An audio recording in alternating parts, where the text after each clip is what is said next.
Now, you'll notice it was kind of important that the users input these payment amount as a negative. So here's a way to make sure that your user does not put in a value that will mess up your formulas. Click on cell D12. This is called data validation. Click on the data ribbon. Go over to data validation. Click on the top, data validation. So this will, as you can see, the help told you there, it will prevent invalid data. So on the cell, what do I want to allow?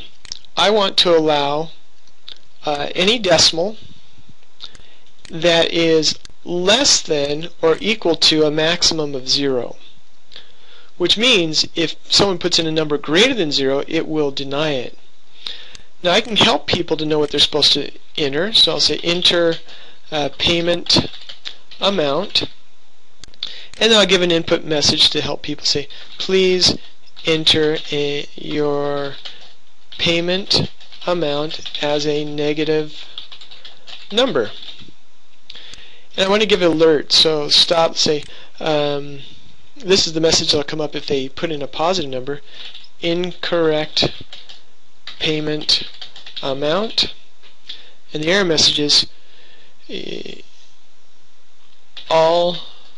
say you entered an incorrect payment amount. All payment amounts must be entered as negative numbers.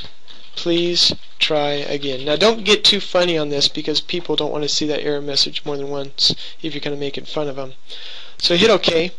And as you can see here, here's that help that people will know what they're supposed to do. And I'm going to move this off to the side by dragging and dropping. Now watch what happens if I try to put in like 500.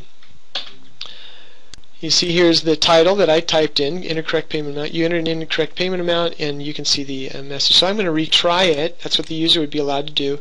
And then we could put in that minus 62745.39, and the number actually is a little bit longer than that. Let me get the full number in there.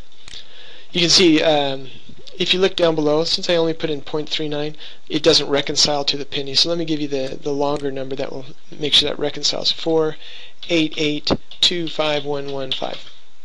So that's data validation, and you can validate on text. You can validate, for example, if you have an approved customer listing. Let's show you that under data validation. Let's go off to this side here.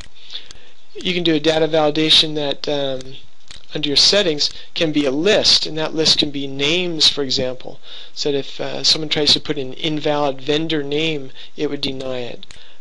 So be aware of that. That's a nice function to prevent people from putting in values. So I could do data validations on either of these as well, but I won't take the time now.